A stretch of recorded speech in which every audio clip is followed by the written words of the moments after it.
A continuación, RTVC Noticias, emisión mediodía. Este programa es para toda la familia. No contiene escenas de sexo ni violencia. Los menores deben estar en compañía de los padres o un adulto responsable. Contiene sistema closed caption. Este programa fue financiado con recursos del Ministerio de las TIC. RTVC Noticias del Mediodía.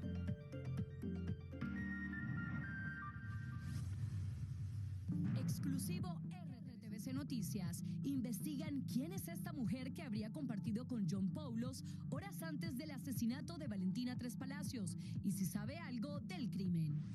En el seguimiento de cámaras de seguridad se ve que ingresó al apartamento el 19 de enero y salió el 20 en compañía del estadounidense. Caos y enfrentamientos entre policías y conductores de plataformas digitales. Protestan por supuesto borrador de proyecto de ley para deshabilitar el servicio. Ministerio de Transporte respondió, dice que se busca regular las plataformas pero no acabarlas. Mañana habrá reunión. Visita de obra. La alcaldesa Claudia López recorre avances en patio taller del metro. Dice que no va a permitir retrasos en el megaproyecto. Desempleo en Colombia bajó en 2022. La cifra de desocupados pasó de 11,1% en 2021 a 10,3% en 2022. Autoridades investigan el asesinato de 3 jóvenes en Campamento, Antioquia. La policía trata de establecer si hay una cuarta víctima. Alerta de Procuraduría. Más de 500.000 niños no tendrían alimentación escolar en el inicio de clases. En deportes, Colombia juega hoy contra Uruguay. La selección busca cupo para el Mundial Sub-20 de Indonesia. Daniel Luna se va para el Real Mallorca de España. El jugador dejará la concentración para firmar contrato. Piensen que la fama a veces... Y en cultura llega a RTVC Play un nuevo capítulo de la serie Érase una voz, que relata la historia de personajes memorables de nuestro país. Quiero que mis hijas lleven esto hasta el final del mundo.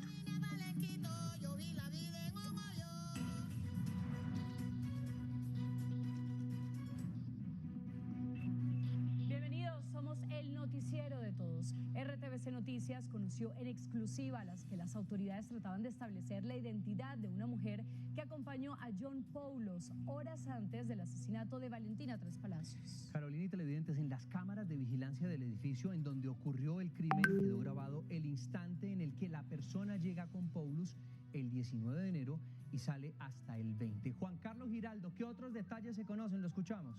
José, de televidentes, muy buenas tardes. Pues se trata de imágenes que aparecen en un extenso fotograma que tienen las autoridades de los días 19 de enero hasta el 22 de enero, momento en el cual es encontrado el cuerpo de la joven DJ Valentina Tres Palacios.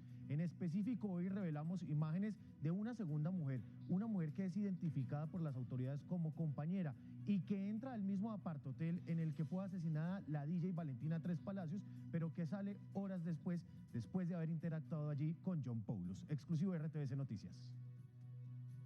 Estas fotografías hacen parte de la investigación en contra de John Poulos por el feminicidio de Valentina Tres Palacios. Hacen parte de un informe al que RTVC Noticias tuvo acceso y en el cual poco a poco aparecen nuevas pistas como estas imágenes en las que aparece esta mujer.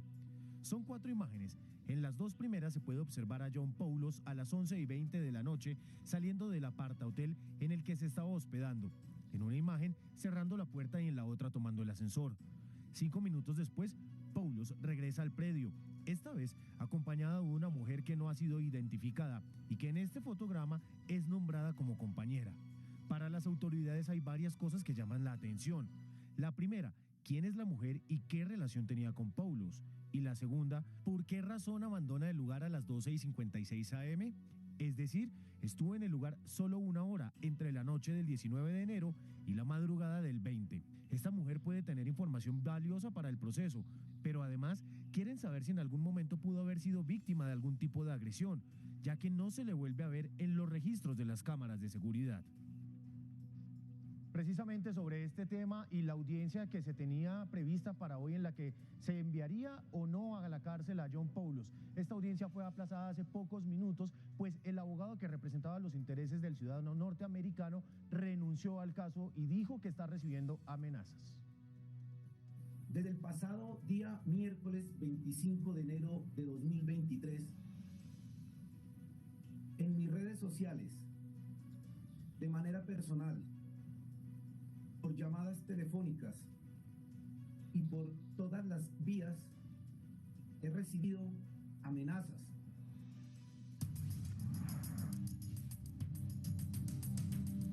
En las últimas horas se afectó la movilidad en Bogotá y Soacha. En el municipio vecino a la capital del país, protestaron transportadores por la decisión del alcalde de no incrementar las tarifas de los pasajes.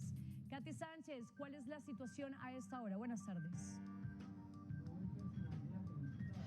Muy buenas tardes a usted y a todos los televidentes. En el municipio de Soacha, Cundinamarca, lo que han asegurado los transportadores y los conductores de vehículos de transporte público es que este paro va indefinido. No van a prestar el servicio hasta no sentarse a hablar con el alcalde de ese municipio, Juan Carlos Aldarriaga, que puedan subirle de manera legal a las tarifas. Los insumos están muy costosos y aseguran que no les da para subir pasajeros y transportarlos en ese municipio. Varios conductores de plataformas digitales bloquearon durante varias horas algunas vías de la ciudad. Uno de los conductores, para evitar ser sacado de su vehículo, realizó maniobras peligrosas para huir del lugar y por poco atropella a varios agentes de la policía.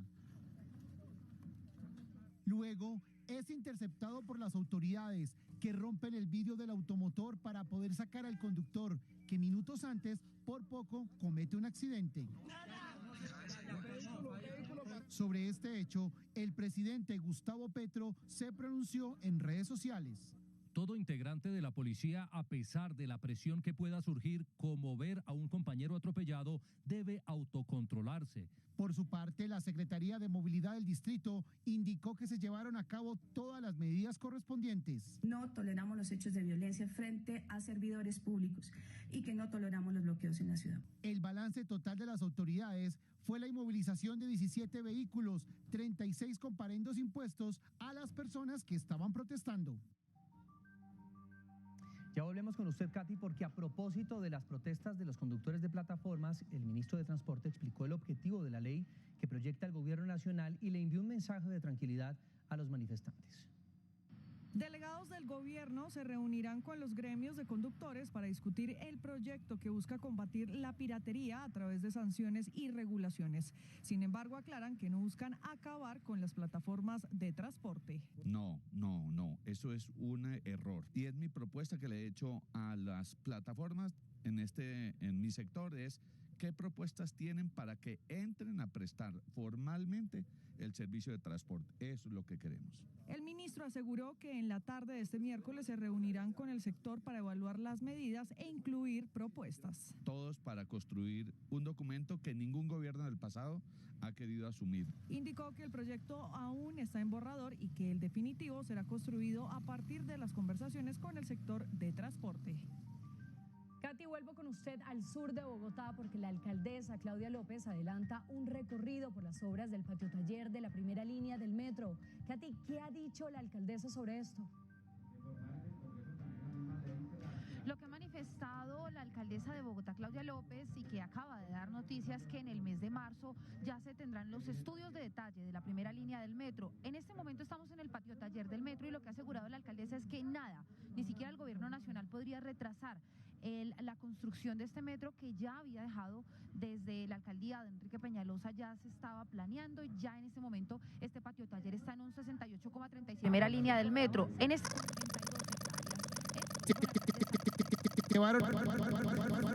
Esas 4 infraestructuras de transporte es la prioridad de Bogotá región. No es cambiar el contrato de la primera línea del metro.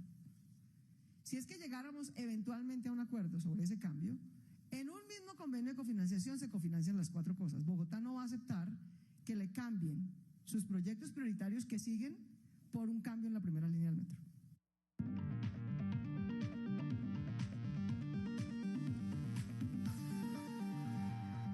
El DANE reveló que la tasa de desempleo entre enero y diciembre de 2022 llegó al 11,2%, lo que representó una disminución de 2,6 puntos porcentuales frente al año 2021. La directora del DANE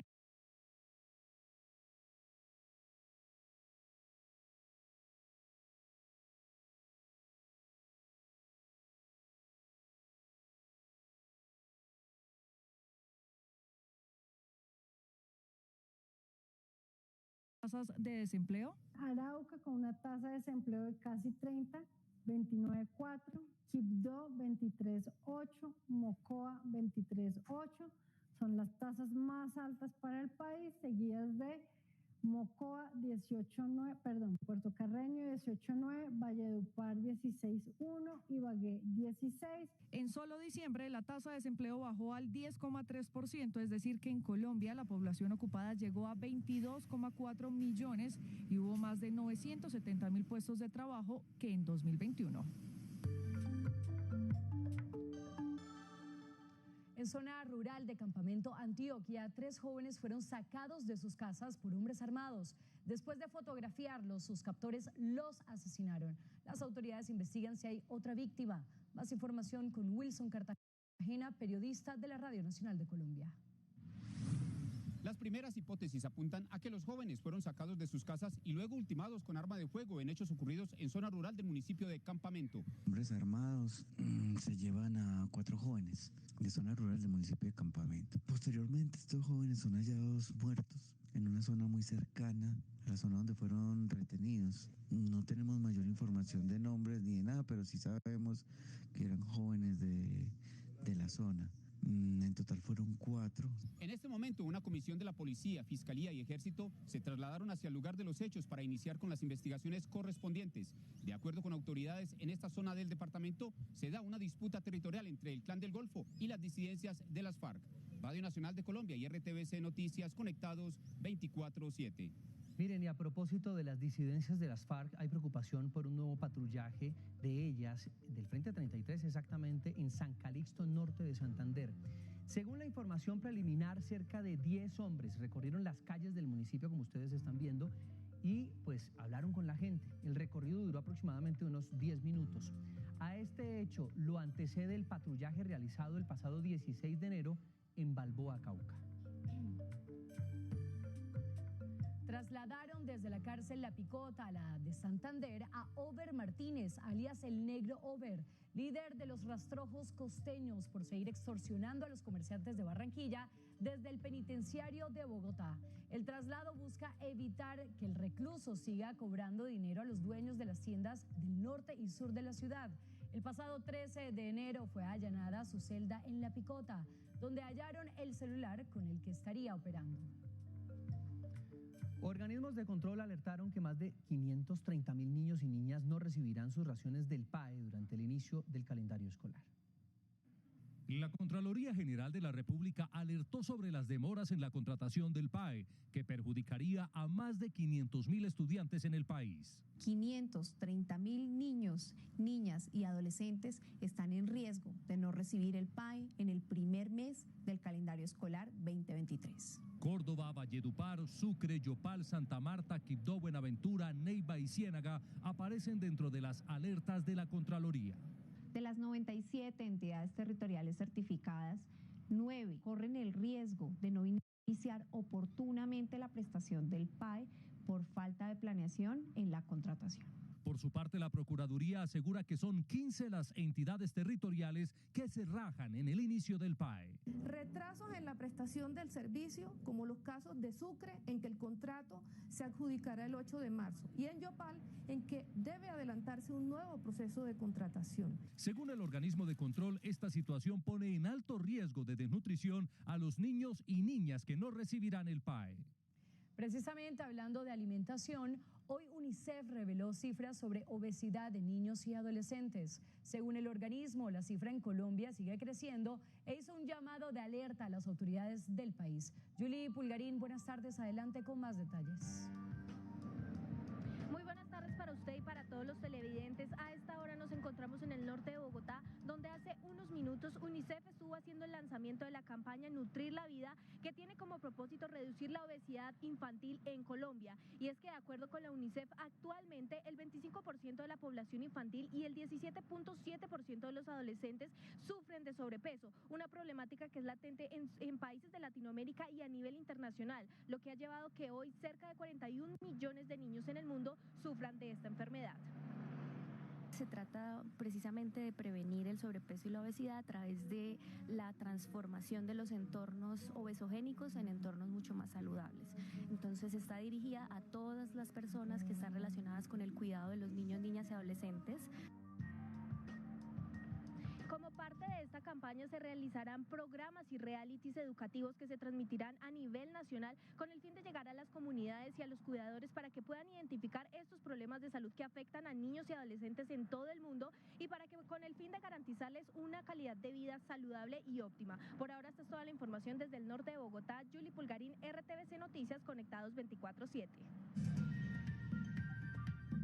El presidente Gustavo Petro participará este martes en el 11º Gabinete Binacional Colombia-Ecuador. Luisa Barberi, buenas tardes, ¿qué tal? La escuchamos.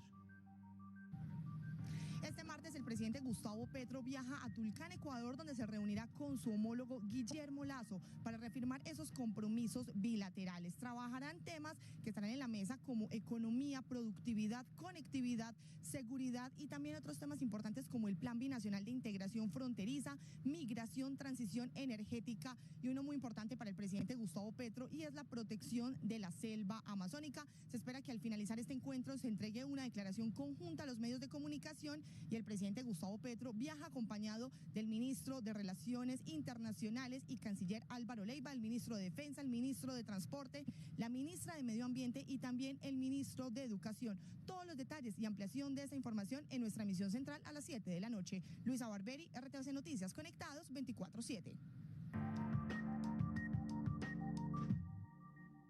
Luego de 6 días de protestas en la vía Medellín-Costa Atlántica en el municipio de La Apartada, Córdoba, las autoridades de Antioquia advierten de desabastecimientos de insumos médicos y alimentos en Caucasia. Por otro lado, en el Urabá antioqueño no hay reservas de gas. La comunidad de La Mojana exige la presencia del gobierno nacional para iniciar la reparación del Jarillón Caregato, que contiene las aguas del río Cauca. Hay más de 80.000 damnificados por inundaciones, consecuencia de la fractura de esta estructura. Y pedirle de alguna manera a los ciudadanos que se avance en un diálogo y sobre todo que se eviten al máximo las vías de hecho, porque eso sale perjudicando a todos. Lo que de alguna manera es la protesta de algunos se convierte en el perjuicio de miles. Miren, esta es una buena noticia porque a través de un vuelo humanitario de la Fuerza Aérea Colombiana, un grupo de 27 jóvenes universitarios de la isla de San Andrés pudieron viajar y retomar sus clases en varias ciudades al interior del país por limitaciones económicas para adquirir un tiquete aéreo, pues los isleños hicieron un llamado entonces al gobierno nacional que al conceder la necesidad, pues dispuso de una aeronave para el transporte de los estudiantes que llegaron a tiempo a su destino para iniciar sus semestres universitarios. Su Fuerza Aérea Colombiana el día de hoy logró hacer el traslado de aproximadamente 30 estudiantes, en su mayoría para Barranquilla, con el fin de que retornaran a clase lo más pronto posible, viendo una limitación en el costo de los tiquetes y otras situaciones.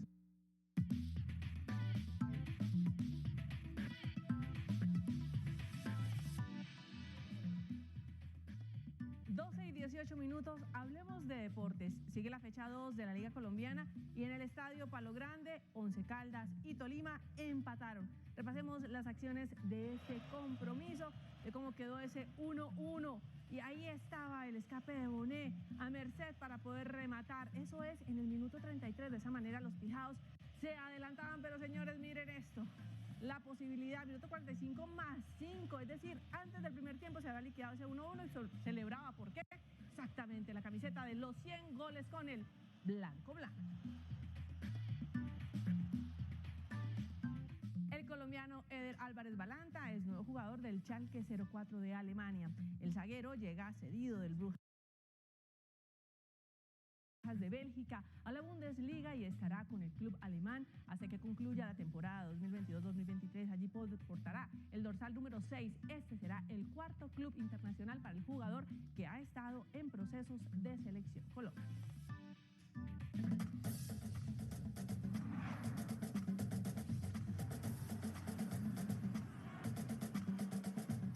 Llegó el gran día para Colombia y para Bogotá. La selección sub sub-20 debuta esta noche en el Estadio del Campín ante Uruguay. Para conocer más detalles, nos vamos para el Coloso de la 57 con Paula Fresneda. Paula, ¿hay novedades en el equipo de Héctor Cárdenas? Buenas tardes para usted. Hola Sabina, ¿cómo está? Día espectacular en la capital y comenzamos con noticias importantes. Hace minutos el Bayer Leverkusen acaba de confirmar el fichaje de Gustavo Puerta, recordemos, el hijo de la Victoria Valle, entonces se va para el fútbol alemán. Firmó contrato hasta el 2028 y se irá cedido al Nuremberg de la Bundesliga. Pero también hay noticias sobre otro jugador, Daniel Luna, que ayer ya sabíamos no iba a ser o no iba a estar dentro del equipo que enfrentará esta noche a Uruguay por la lesión que tuvo ante Argentina. Pues hoy el Real Mallorca ha solicitado al jugador en España y en un comunicado la federación ha dicho, el jugador se ha retirado de la concentración del equipo nacional para trasladarse hasta España y cumplir los compromisos con su nuevo club, el Real Mallorca de la Liga. La Federación Colombiana de Fútbol, el volante y el equipo español acordaron su regreso para reincorporarse el próximo 3 de febrero al grupo, que es dirigido por el técnico Héctor Cárdenas. Así que no estará entonces para este primer duelo ante Uruguay y para el duelo de este viernes 3 de febrero ante Paraguay. Pero veamos un poco de cómo va a ser esta confrontación entre Charrúas y la Tricolor. Un equipo que viene de ser protagonista en el grupo B y una Colombia que, si bien terminó invicta, ha tenido que mejorar ciertas cosas para lo que será el duelo de esta noche. Veamos. De un lado, respeto por el rival. Mostrando formas y maneras diferentes, con estructuras de juego diferentes, con esa versatilidad. Entonces hay que valorar y destacar esa gran labor. Del otro, bastante confianza en lo propio. Nos motiva mucho por todo lo que genera enfrentar a anfitrión. Sabemos que va a haber mucha gente, le pone un marco mucho más colorido al partido y bueno, con la expectativa de estar a la altura. Y no es para menos, Uruguay tuvo las mejores cifras de la fase de grupos. De 4 partidos jugados, sumó 3 victorias y un empate. Marcó 11 goles, recibió apenas 2 y de los 12 puntos, sumó 10, para una efectividad del 84%. Sin embargo, Colombia también tuvo buenos números. 2 victorias, 2 empates, 5 goles a favor, 3 en contra. 8 puntos de 12 posibles para una efectividad del 67%. Con un factor a favor, la esperanza de un marco inolvidable en el Coloso de la 57. Y yo tengo recuerdos de la última y única Copa América que hemos ganado, de ver ese estadio totalmente lleno. Nos visualizamos en ese escenario. Tras la ilusión del título y del cupo al Mundial, Colombia y Uruguay cierran en el Campín la fecha 1 del hexagonal final. Bueno, y por supuesto la invitación para la gente de Bogotá es que venga a acompañar a la selección, partido que cerrará la fecha 1 de este hexagonal final. Y por supuesto para que sigan conectados con RTVC Noticias. Soy Paula Fresneda, estamos conectados 24/7 con todo lo que pasa con la sub-20. Así es, Paula, muchísimas gracias. Feliz tarde para usted. Y cerramos los deportes con ciclismo, pues Ineos Grenadiers confirmó que Egan Bernal correrá la Vuelta a Andalucía. Tras retirarse de la Vuelta a San Juan, el zipaquireño continuará con su recuperación y estará acompañado por 6 compañeros, entre los que destacan el ecuatoriano Jonathan Narváez. Y hablando de ciclismo, les tenemos que contar que desde este miércoles Señal Deportes transmitirá la Vuelta a la Comunidad Valenciana para que se conecten con nuestra pantalla.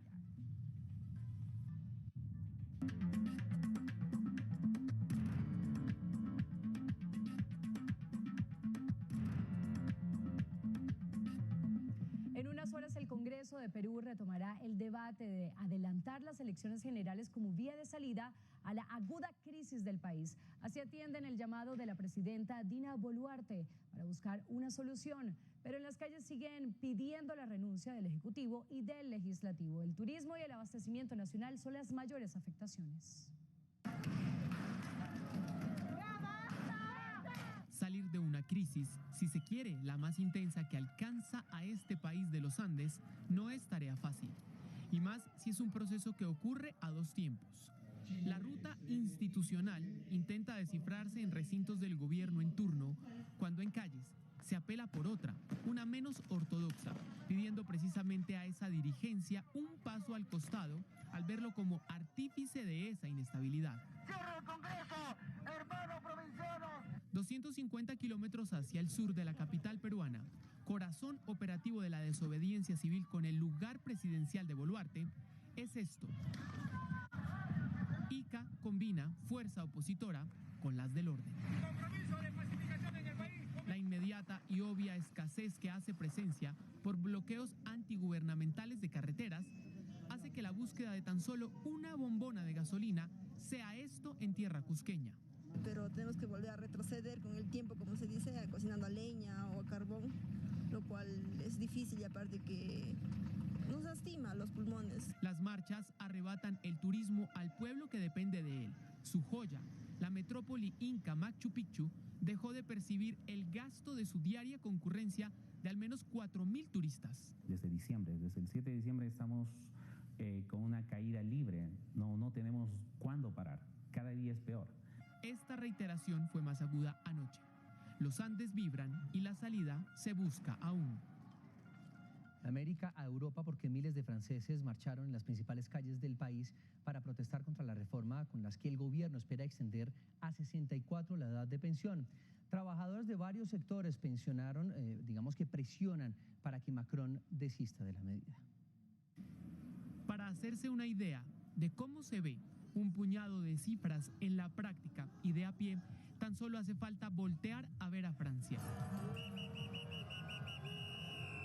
La discrepancia social de más de un 60% de la que hablan extensos sondeos con el proyecto de Emmanuel Macron de atrasar el mínimo de edad para pensionarse se tomó desde las más pequeñas hasta las más grandes ciudades como París.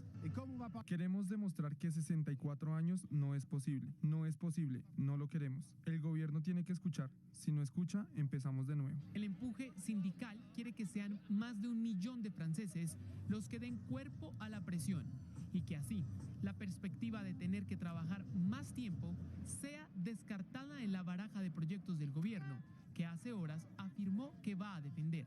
El mensaje de hoy es claro, solo hay una solución para el gobierno y la patronal, y es retirar el proyecto de ley de reforma de las pensiones. La medida cobija a todo el espectro de trabajadores nacionales y sensibiliza a quienes ejercen oficios de mayor desgaste, extendiéndoles el momento de pleno goce de una pensión. De ahí lo determinante de la jornada en curso. La cifra de muertos del atentado con una bomba en una mezquita de Pakistán ascendió a 100. Investigaciones preliminares hablan que se trató de una represalia contra la policía por las operaciones que adelantan contra grupos islamistas armados. Además, el saldo del ataque dejó 225 heridos que se recuperan en centros asistenciales. Oportunidades, atentos porque hay trabajo para personas sin experiencia laboral. Acá les contamos cómo pueden aplicar. En oportunidades de trabajo sin experiencia, vaya a la página co.computrabajo.com. Diríjase al buscador y escriba Full-Time CCA. Acá encontrará la convocatoria que tiene algunos requisitos como manejo de inglés avanzado B2, contar con un diploma de bachillerato en adelante y tener una disponibilidad de tiempo completo. Atentos, el salario básico es de 2.600.000 más bonificación por cumplimiento de métricas. De clic en postularme, cree una cuenta y suba su hoja de vida. Y mucho ojo, el contrato es a término indefinido y cuenta con 5 días laborales y 2 de descanso. Y muy importante, recuerden que si quieren seguir informados 24/7, nos encuentran en todas nuestras redes sociales como RTVC Noticias.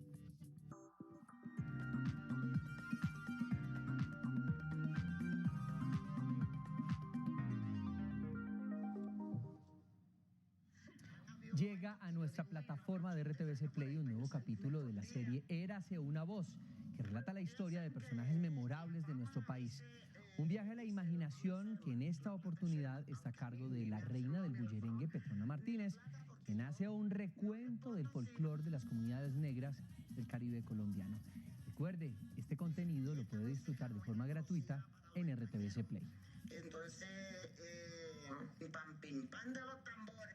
Hoy a las 6 de la tarde en el Coliseo Live de Bogotá se presentará de forma gratuita el coro Gracias de Corea del Sur, orquesta que posee un extenso repertorio desde el Renacimiento hasta el modernismo y que ha ganado un espacio entre los mejores coros a nivel internacional.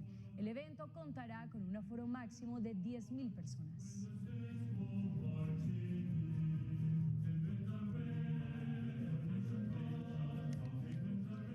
Y con esta información cultural terminamos la emisión del mediodía de RTVC Noticias. Feliz tarde.